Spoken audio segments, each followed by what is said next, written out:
Olá, povo de Deus.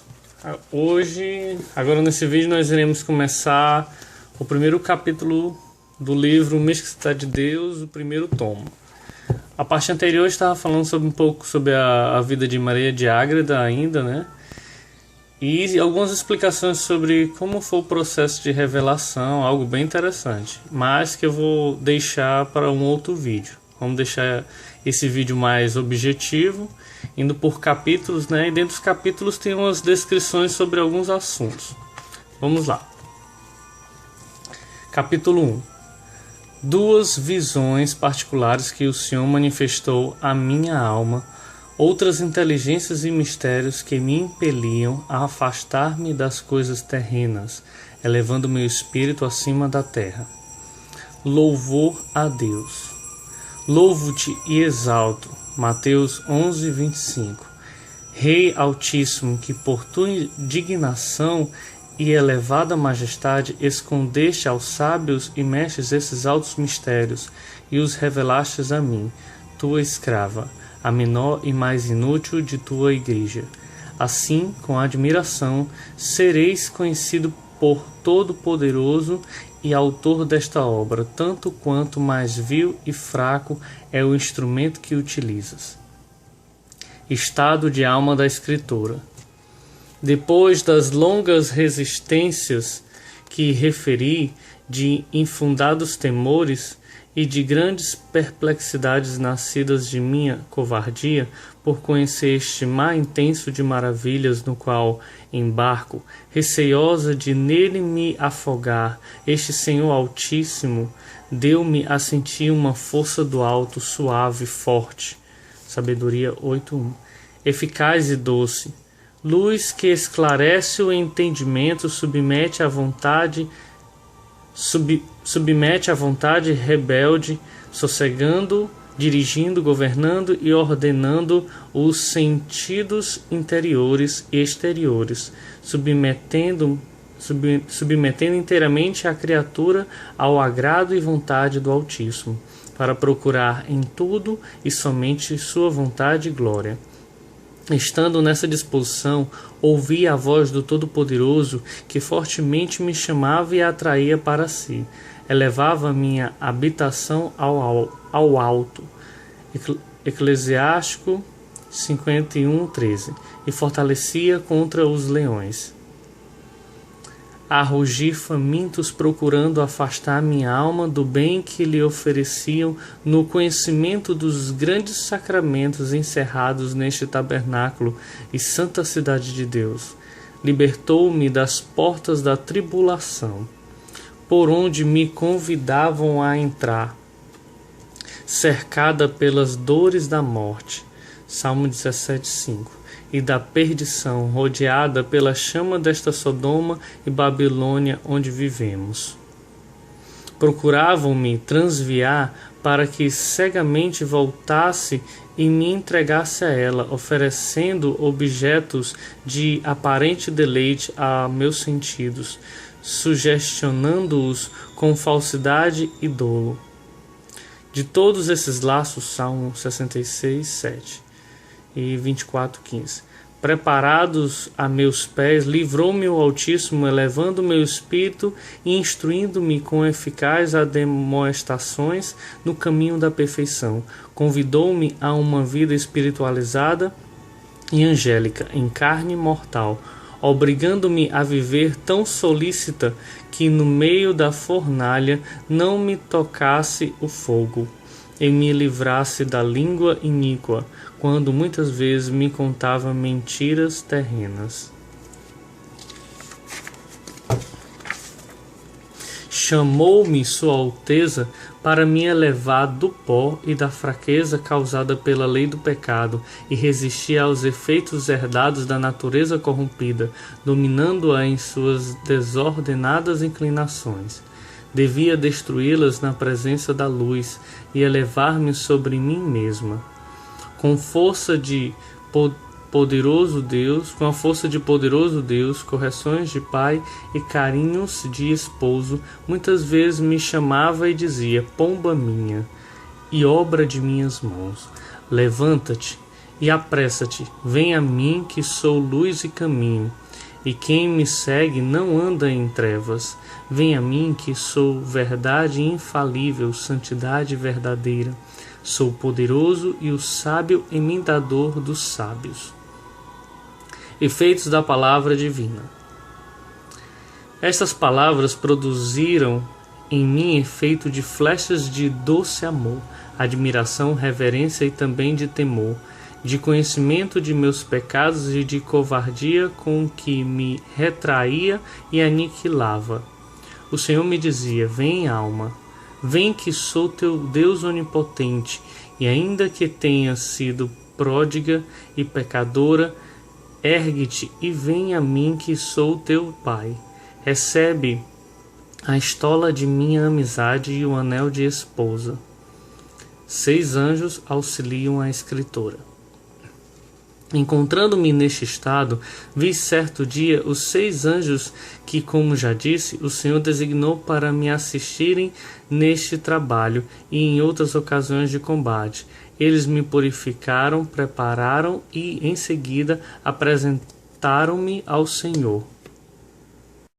Sua Majestade deu à minha alma uma nova luz e capacidade semelhante à da glória, que me fortificou e me deu aptidão para ver e conhecer o que está acima das forças de criatura terrena.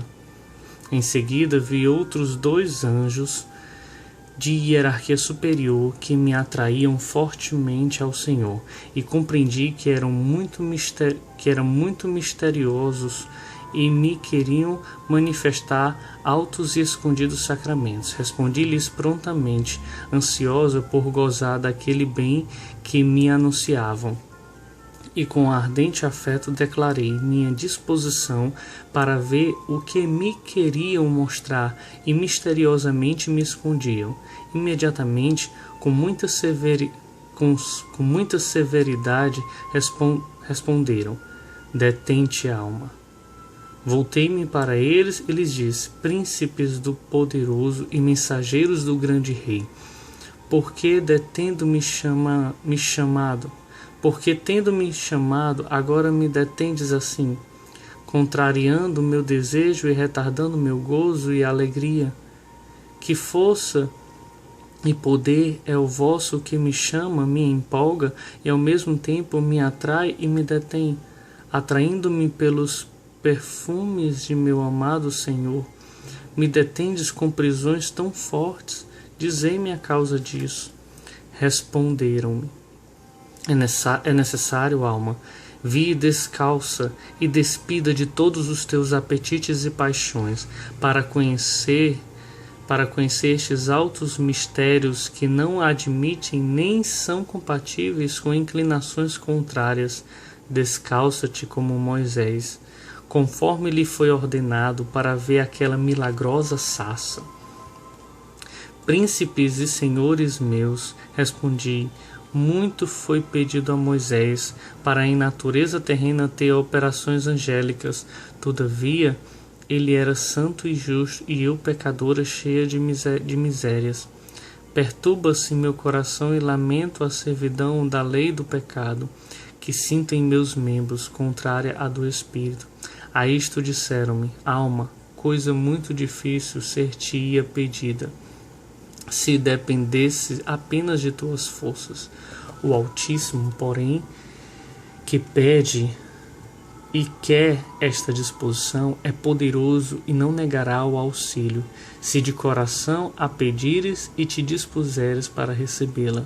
Seu poder, que fazia arder a sarça, sem queimar-se, poderá fazer que a alma presa e cercada pelo fogo das paixões não se queime, desejando ela libertar-se. Sua Majestade pede o que quer e pode quanto pede, e com sua fortaleza serás capaz do que te manda. Descalça-te e chora amargamente, clama do íntimo do teu coração, para que seja ouvida tua oração e se cumpra teu desejo. A mulher do Apocalipse. Neste momento vi riquíssimo véu encobrindo um tesouro, e minha vontade se excitava para afastá-lo e descobrir o oculto mistério que a inteligência entrevia. A este meu desejo foi-me advertido: obedece, alma, ao que se te ademoesta, e manda, despede-te de ti mesma, e então verás. Propus emendar minha vida e vencer minhas inclinações. Chorava e suspirava do íntimo da alma para me ser manifestado aquele bem, e assim como ia propondo, também ia se levantando o véu que escondia meu tesouro. Quando se afastou inteiramente, viram meus olhos interiores o que não saberei dizer nem explicar com palavras. Vi um grande e misterioso sinal no céu, uma mulher, uma senhora e formosíssima rainha coroada de estrelas, vestida de sol, tendo a lua a seus pés. Disseram-me os santos anjos: esta é aquela ditosa mulher que São João viu no Apocalipse, e onde estão compendiados, depositados e selados os maravilhosos mistérios da redenção. Favoreceu tanto o Altíssimo e Todo-Poderoso a esta criatura, que a nós, seus espíritos, causa admiração. Vê e considera suas excelências, escreve-as, que para isto e para teu proveito te são manifestadas. Conheci tantas maravilhas que sua abundância me emudece e a admiração me suspende. Julgo que, na vida mortal, todas as criaturas não seriam suficientes para conhecê-las. Adiante as irei expondo. Exportação divina. Outro dia, em tempo de quietude e serenidade espiritual, no mesmo estado que já descrevi, ouvi a voz do Altíssimo que me dizia: esposa minha, quero que acabes de te resolver, que me procures solícita, que fervorosa me ames, e que tua vida seja mais angélica que humana. Esquecendo tudo o que é terreno, quero elevar-te do pó e do esterco como pobre e necessitada. Ao ser elevada, quero que te humilhes e que teu nardo exale suave perfume, enquanto permaneces em minha presença, conhecendo tua fraqueza e misérias. Convence-te de que mereces a atribulação, e nela a tua profunda humilhação. Vê minha grandeza e tua pequenez, sou justo e santo, e com justiça te aflijo, usando de misericórdia e não de te castigando segundo mereces. Procura sobre este fundamento de humildade adquirir as demais virtudes para cumprires minha vontade. Para te instruir, corrigir e compreender, te dou por mestra minha Virgem Mãe. Ela te formará e guiará teus passos no meu agrado e beneplácito. Maria, escada de Jacó. Estava presente esta rainha quando o Altíssimo Senhor me disse aquelas palavras, e não se dedignou a divina princesa em aceitar o ofício de sua majestade que a sua majestade lhe dava. Recebeu-o benignamente e disse-me: minha filha, quero que sejas minha discípula e companheira, e eu serei tua mestra. Adverte, porém, que me hás de obedecer com coragem, e desde este dia não se há de perceber em ti vestígios de filha de Adão. Minha vida, as obras de minha peregrinação, as maravilhas que o poderoso braço do Altíssimo operou em mim, hão de ser teu espelho e modelo de tua vida. Prostei-me ante o real trono do Rei e Rainha do Universo e ofereci-me para obedecer em tudo. Agradeci ao Altíssimo o benefício de me dar tal amparo e guia, tão acima de meus méritos, renovei em suas mãos os votos de minha profissão e me ofereci novamente para obedecer-lhe e cooperar com todas as forças na emenda de minha vida. Disse-me o Senhor: presta atenção e olha. Assim eu fiz, e vi uma escada de muitos degraus, belíssima e com um grande número de anjos, uns que assistiam e outros que desciam e subiam por ela. Disse-me Sua Majestade: esta é aquela misteriosa escada de Jacó, casa de Deus e porta do céu. Se te dispuseres e tua vida for tal que não mereça repreensão a meus olhos, subirás por ela até mim. Maria, caminho para Deus. Esta promessa excitava meu desejo, afervorava minha vontade, arrebatava meu espírito, e com muitas lágrimas queixava-me de ser tão pesada para mim mesma. Suspirava pelo fim de meu cativeiro, e por chegar onde não há óbice que possa impedir o amor. Nestas ânsias passei alguns dias procurando aperfeiçoar a minha vida, fazendo nova confissão geral e corrigindo algumas imperfeições. A visão da escada continuava, mas não entendia seu significado.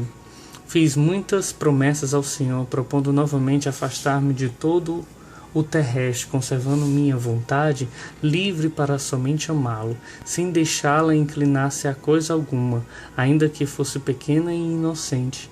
Rejeitei e renunciei a tudo quanto é aparente e ilusório. Passado alguns dias neste sentimento e disposição, o Altíssimo declarou-me ser aquela escada a vida da Santíssima Virgem, suas virtudes e mistérios. Disse-me Sua Majestade: quero, esposa minha, e subas por esta escada de Jacó, e entre por esta porta do céu, para conhecer meus atributos e contemplar a minha divindade. Sobe, pois, e caminha por ela até mim.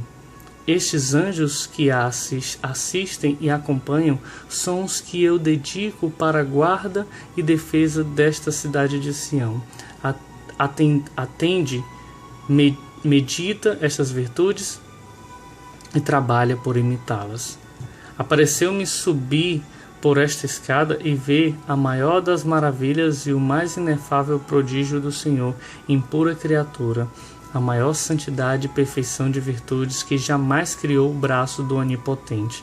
No fim da escada vi o Senhor dos Senhores e a Rainha de toda a criação, e mandaram-me que, por estes magníficos sacramentos, o glorificasse, louvasse, exaltasse, e escrevesse o que deles entendesse.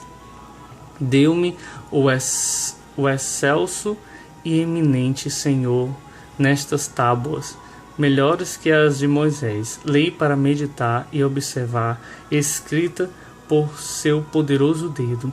Inspirou minha vontade para, em sua presença, dirigir-me à Puríssima Rainha, prometendo-lhe vencer a minha resistência e com seu auxílio escrever sua vida santíssima, tendo em vista 3 objetivos. Primeiro, que se conheça a profunda reverência devida ao Deus eterno e como as criaturas devem se humilhar, na medida em que Sua Majestade se lhes faz mais acessível. O efeito dos maiores favores e benefícios há de ser maior temor, reverência, solicitude e humildade. Segundo, que o gênero humano, esquecido de sua salvação, considere e conheça o que deve a sua rainha e mãe de piedade nas obras de redenção, o amor e reverência que ela teve a Deus e o que devemos ter a esta grande senhora. Terceiro, que o diretor de minha alma e todo o mundo, se for conveniente, conheça minha pequenez, vileza e má retribuição por tudo quanto recebo. Oportunidade da obra. A este meu desejo respondeu a Santíssima Virgem: minha filha, o mundo está muito necessitado desta doutrina, porque não sabe e não tem a devida reverência ao Senhor Onipotente. Por causa dessa ignorância, a audácia dos mortais provoca a retidão de sua justiça, que os aflige e castiga. Vivem esquecidos de Deus, mergulhados nas trevas, sem saber procurar a salvação nem encontrar a luz. Isto é resultado da falta de temor e reverência que deviam ter pelo Senhor. Estes e outros avisos deram-me o Altíssimo e a Rainha, para manifestar-me sua vontade a respeito desta obra. Pareceu-me temeridade e pouco amor a mim mesma não aceitar a doutrina e ensinamento que esta grande senhora prometeu dar-me na descrição da sua vida santíssima. Tampouco julguei conveniente adiar para outro tempo, porque o Altíssimo manifestou-me ser este o oportuno e conveniente.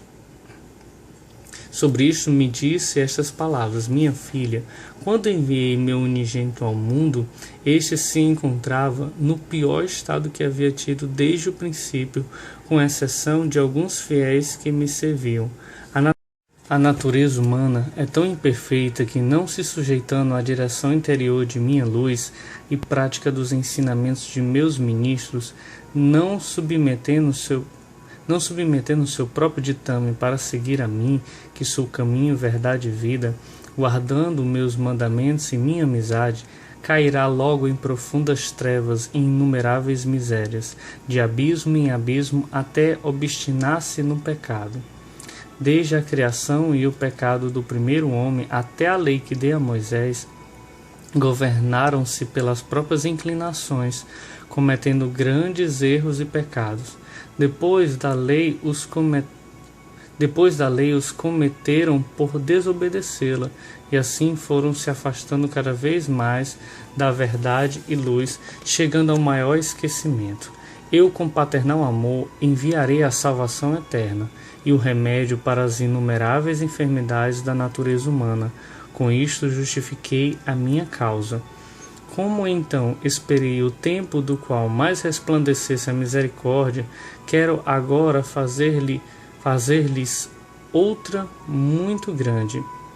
Este é o tempo oportuno para dela usar, enquanto não chegar a minha hora, na qual o mundo se encontrará com tantas dívidas e processos que conhecerá o justo motivo de minha indignação. Nesta hora manifestarei minha ira, justiça, equidade e quão justificada está a minha causa. Chegou o tempo em que melhor se há de manifestar o atributo de minha misericórdia, e no qual desejo que meu amor não fique inativo. Agora, quando o mundo chegou a tão infeliz época, depois que o Verbo se encarnou, quando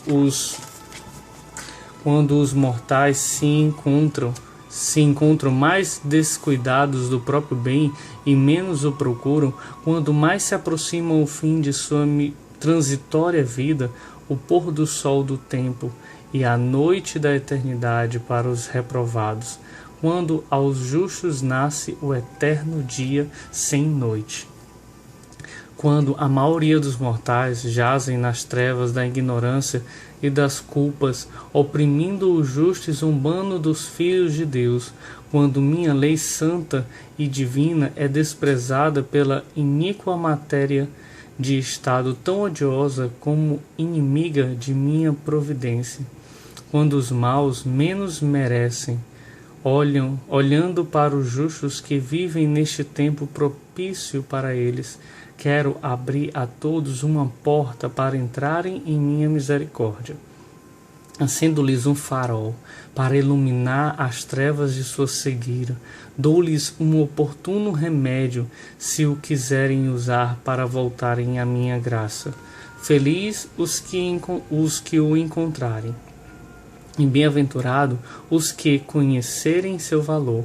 Ricos os que acharem este tesouro.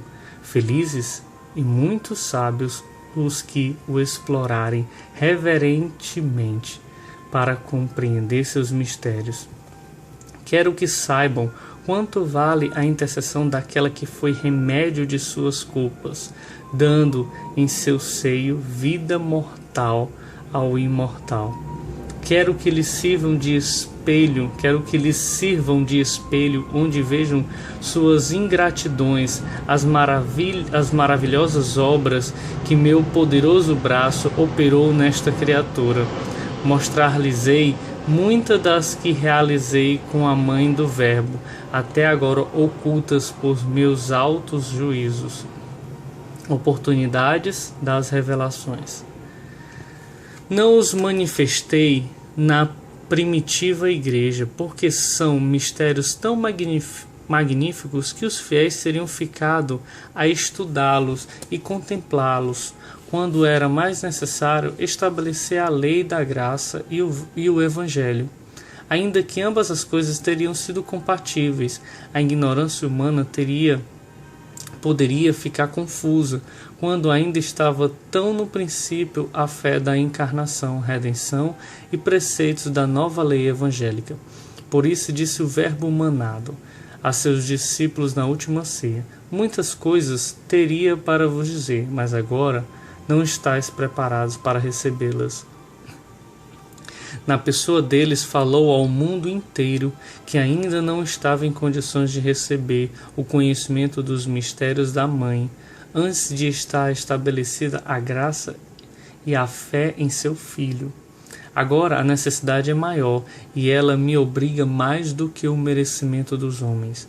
Se me empenhassem reverenciando, crendo e conhecendo as maravilhas que em si encerra a Mãe de Piedade, e se de coração solicitassem sua intercessão, o mundo poderia melhorar.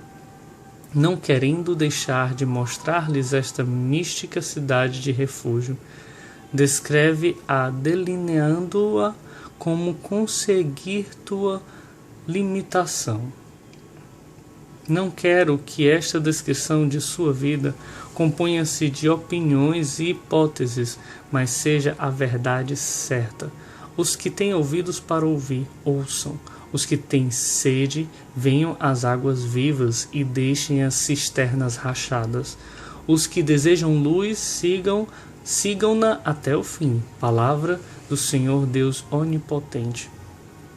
Estas são as palavras que me disse o Altíssimo na ocasião que referi, satisfazendo a obediência que assim me ordena. Explicarei no capítulo seguinte, para deixar esclarecido em todos os demais o modo como recebo esta doutrina e luz, como contemplo o Senhor, e as inteligências e misericórdias desse gênero me são comunicadas e descreverei adiante. Bem, gente, este foi o capítulo 1 e no próximo vídeo a gente continua com o capítulo 2 e peço-vos que vocês tiverem alguma dúvida ou tiverem acharem interessante alguns trechos, escrevam aí nos comentários e que coloquem aí o que vocês acharam mais interessante, o que é interessante marcar no livro. Aqueles que já têm um livro também, esses vídeos serão interessantes para vocês também, porque vocês ouvindo, talvez alguns tenham o livro e não tem tempo para ler, tem mais dificuldade de ler, então você pode ouvir e ir lá no seu livro somente marcar, foi nessa página aqui, foi nesse capítulo. Então esses vídeos servem tanto para os que já têm um livro, como para os que não têm e estão tentando conseguir emprestado. Aproveitem, coloquem seus comentários, se inscrevam no canal para receber todos os dias ou semanalmente esses vídeos e compartilhem, espalhem para os seus amigos. Esse livro é uma bênção e vocês vão ver o quanto vocês vão ficar repletos da graça de Deus ao adentrarem dentro desses mistérios do Mística Cidade de Deus. Amém.